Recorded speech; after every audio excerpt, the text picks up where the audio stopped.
ध्यान रहे, मनुष्य के उठने की सीमा तो निर्धारित है, पर अभी तक वो गहराई नहीं नापी जा सकती कि एक मनुष्य कितना नीचे गिर सकता है।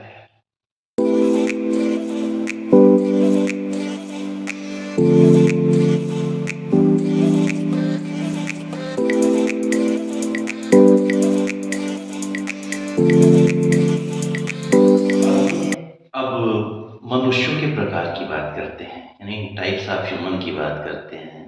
इंसान कितने प्रकार के होते हैं और आप इनमें से क्या है पहचानिए। जी हाँ, इंसान 7 प्रकार के होते हैं। आप इनमें से क्या हैं खुद ही जान जाइए।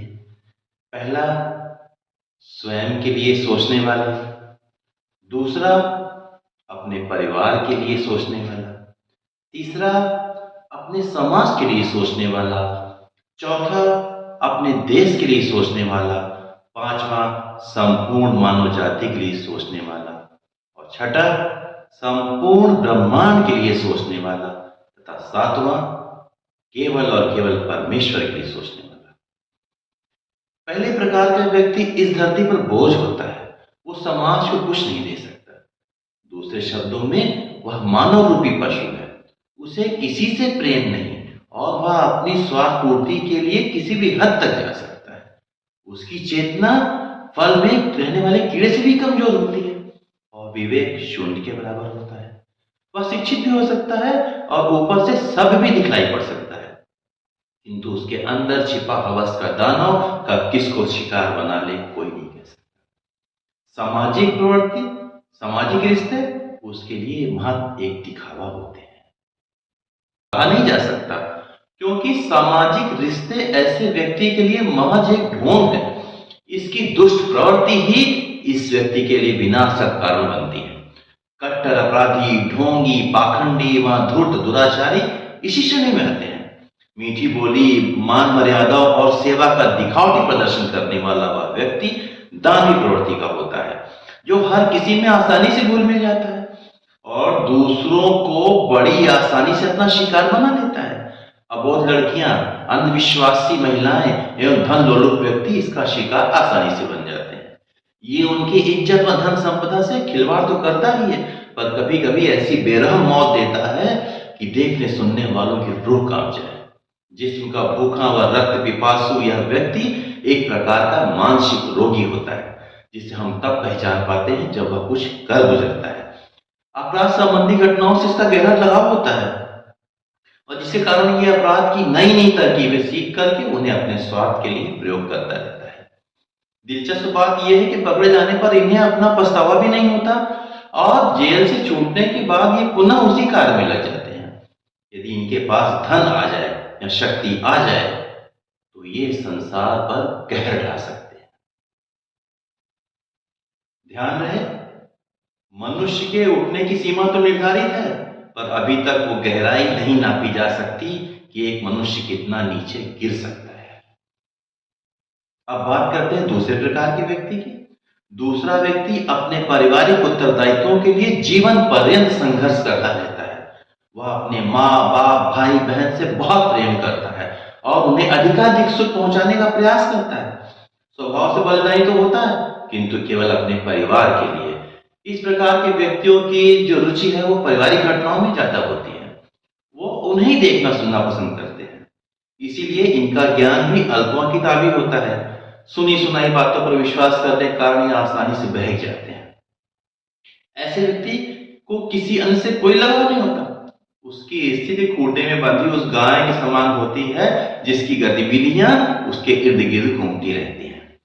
ऐसे व्यक्तियों का समूह उपभोक्ताओं का एक बहुत बड़ा वर्ग है, जो अधिकाधिक वस्तुओं का उपभोग करते हैं और ये जो भी कमाते हैं अपना सारा धन अपने घर की सुख सुविधाओं में ही एकत्रित करने में खर्च कर देते हैं।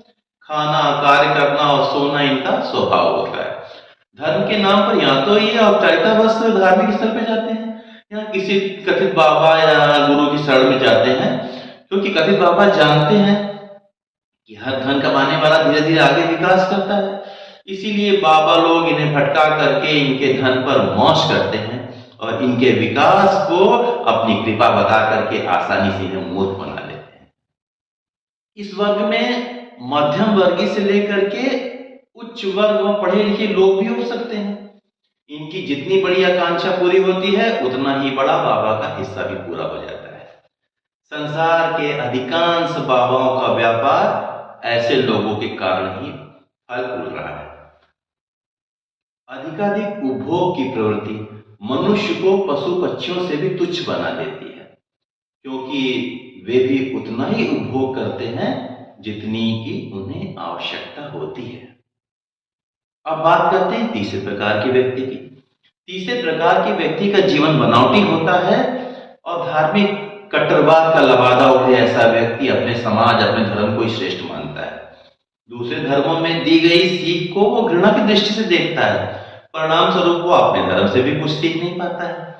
वह समाज में अपना रुतबा कायम करना चाहता है, इसलिए वह ऐसा आभास कराता है कि मानो वह समाज के लिए बहुत कुछ कर रहा है, परंतु वास्तव में वह अपने समाज के लोगों को गुमराह करने का प्रयास करता रहता है, उनके विकास मार्ग को अवरुद्ध कर देता है और उनका नैतिक व आर्थिक पतन कर रहा होता है। ऐसे व्यक्ति को संभवतः अपने जीवन से प्रेम न हो, पर जितना भी जीवन उसको मिलता है वो सिर्फ और सिर्फ विनाश के लिए ही मिलता है। धार्मिक कट्टरता अब इनमें इतनी ज्यादा होती है कि कभी कभी अपने धार्मिक कट्टरवाद को सही ठहराने के लिए ये अपने प्रियजनों को भी नष्ट कर डालते हैं। ये प्रचार व अनुयायियों के भूखे होते हैं और दूसरों का ध्यान अपनी ओर खींचने के लिए ये विचित्र विचित्र लबादे पहनते हैं और विचित्र विचित्र कार्य करते हैं। गुमनामी में रहना इन्हें गंवारा नहीं है। इनके बयानों एवं व्यवहार में सम्मोहन शक्ति होती है, जिनसे खींच करके साधारण जनता इनके पास आसानी से चली आती है और इन्हें अपना सच्चा हमदर्द मानने लग जाती है। अपने जो विरोधियों हैं उनके लिए तो ये तीव्र आलोचक भी होते हैं। ये अपनी बात मनवाने के लिए किसी भी सीमा तक गिर सकते हैं। दूसरों का बहता खून इन्हें आनंद प्रदान करता है। ये वास्तव में धर्म पालक नहीं होते, बल्कि धर्म विनाशक होते हैं, क्योंकि कोई भी धर्म किसी भी जीव की उस सांस को छीनने की आज्ञा नहीं देता जो परमात्मा ने उसे प्रदान की है। जैसा कि एक पुराने गीत की ये पंक्तियां है ना, उसमें लिखा है, जुदा ना करो चलती सांसें जिस्म से, हर एक सांस चलती अमानत खुदा की, खुदा सांस लेता है हर जिंदगी में, हर जिंदगी है जमानत खुदा की। सद्प्रवृत्ति परिवार व दोस्तों में, दुष्प्रवृत्ति अकेले में, वह विनाशक प्रवृत्ति भीड़ को देखकर जागृत हो जाती है। जी हाँ, अब बात करते हैं चौथे प्रकार के व्यक्ति की। जी हाँ, चौथा व्यक्ति असैनिक होते हुए भी सैनिक है। उसका हर छोटा बड़ा कार्य अपने देश और देशवासियों के लिए होता है। अपने जीवन को अनुशासन में ढालकर ऐसा व्यक्ति अपने देश की मिट्टी से अपार प्रेम करता है। स्वदेश और स्वदेशी की भावना उसमें कूट कूट कर भरी होती है। उसका हर कदम देश और समाज के कल्याण के लिए होता है। वह दूसरों के लिए अधिकाधिक करने की सोचता है। वह दूसरों को आनंद पहुंचाने के लिए अपनी हर छोटी बड़ी खुशी का त्याग कर देता है। वह दूसरों के लिए प्रेरणा स्रोत होता है, पर शायद वह स्वयं खुशहाल न रहे। उसे अपनी खुशहाली से ज्यादा दूसरों को आराम देने की आदत है। हम इन गुमनाम लोगों को महान व्यक्तियों की श्रेणी में मान सकते हैं, क्योंकि इनके प्रयासों से ही अपराधी और भ्रष्टाचारी काटते हैं और मौका पाकर इन्हें नष्ट करने से नहीं चूकते हैं। दुख तब होता है जब इनसे लाभान्वित होने वाला समाज इन्हें इनके दुख पर अकेला छोड़ देता है। जब हम स्वार्थी होकर केवल अपना और अपने परिवार का भला सोचने लगते हैं, तभी हमारे विनाश की उल्टी गिनती शुरू हो जाती है। पांचवा व्यक्ति, अब मैं पांचवें व्यक्ति के बारे में आपको बताने जा रहा हूं। पांचवा व्यक्ति संपूर्ण मानव जाति से प्रेम करने वाला विशाल हृदय प्राणी होता है। वह अपने हर कृत्य के पीछे सारी मानव जाति के अस्तित्व को देखता है। अपने बेगाने का भेद उसमें बिल्कुल नहीं होता। वह संसार के जिस भी कोने में रहेगा, वहां के लोगों के कल्याण की ही बातें सोचेगा। वह सभी को प्रिय होता है। ऐसे व्यक्ति का स्वभाव बहुत ही सरल व सहज होता है। वह हर वातावरण में शांत व संतुष्ट रहता है और निर्मल वायु की भांति सभी को शीतलता प्रदान करता रहता है। सभी को शांति प्रदान करना ही उसका स्वभाव है। अपने विरोधियों की बातों पर उस पर कोई प्रभाव नहीं पड़ता, क्योंकि वह उन्हें हंसी में टाल देता है। रात में जल्दी सोना, वहां ब्रह्म वेला में अर्थात भोर में जाग कर अध्ययन या सुमरण करना इसकी नियमित दिनचर्या है। क्योंकि ब्रह्म वेला ही वह समय है जब मनुष्य की समस्त इंद्रियां सक्रिय होती हैं और मनुष्य विशाल ज्ञान का स्रोत अपने अंदर एकत्रित कर लेता है। अतः ये किसी भी कीमत पर ब्रह्म वेला के समय को आलस में नहीं व्यतीत करता। यही कारण है कि इसका दिमाग व स्वास्थ्य दोनों ही बहुत उत्तम रहता है। मैं सभी को यह बतलाना चाहूंगा कि कुछ नया करने के लिए, कुछ सीखने के लिए, दिन भर की दिनचर्या तय करने के लिए, वह अपने भविष्य का खाका खींचने के लिए प्रातः 4 बजे का समय सर्वोत्तम होता है। क्योंकि इस समय मानव मस्तिष्क की क्षमता कई गुना बढ़ जाती है। छठे प्रकार का व्यक्ति स्वप्रेरित अनुशासन में रहने वाला इंसान है, जो पृथ्वी पर रहे या जल में या फिर नभ में या ब्रह्मांड की किसी भी चीज से कभी छेड़खानी नहीं करता। प्रकृति को भी उससे कभी कोई कष्ट नहीं होता। ये एकांत पसंद प्रकृति का रक्षक होने के साथ साथ संसार के हर प्राणी की रक्षा करना अपना दायित्व समझता है। अपार ज्ञानी व गुणों का स्वामी होने के साथ साथ संसार का पथ प्रदर्शक भी होता है, जो कि दूसरों को भी सही गलत व अनुशासन का पाठ पढ़ाने के लिए सदैव तत्पर रहता है। इसका हर आचरण दूसरों के लिए प्रेरणा स्रोत होता है। ये संसार के किसी भी कोने में रहे, बड़ी ही आसानी से वहां के वातावरण में घुल मिल जाता है और लोगों को अपने हाव भाव से ही अपनेपन का एहसास करवा देता है। कुछ देर के लिए ही सही, इनके संपर्क में आने वाला इनके द्वारा दी गई शिक्षा व किए गए व्यवहार के कारण जीवन भर इन्हें याद रखता है। इस धरती पर आदर्श व ईश्वरीय गुणों का ये सच्चा स्वरूप है, क्योंकि इन्हें ना तो स्वयं के लिए प्रचार पाने का मोह होता है और ना ही दूसरों से धन व प्रशंसा पाने का। ये तो बस सिर्फ और सिर्फ देना जानते हैं। ईश्वर की इन पर विशेष कृपा होती है, तभी तो इन्हें सब कुछ बैठे बैठाए ही मिल जाता है। आत्ममूल्यांकन करने से अपने अंदर की बुराइयां स्वयं ही बाहर निकल आती हैं।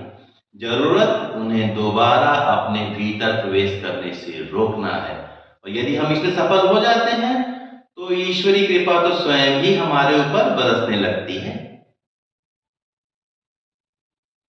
अब बात करते हैं 7वें प्रकार के व्यक्ति है कि ये अंतिम व्यक्ति। 7वां व्यक्ति अपने अलावा परमात्मा के अस्तित्व को ही मानता है और उसी में सबके अस्तित्व को देखता है। वह परमात्मा को किसी नाम विशेष से नहीं, बल्कि प्रकृति के रूप में मानता है और भूले से भी ऐसा कार्य कभी नहीं करता कि प्रकृति उससे रुष्ट हो जाए। वह किसी भी कार्य को करने से पहले उसके सूक्ष्म प्रभाव को मापने वाला अंतर्यामी होता है।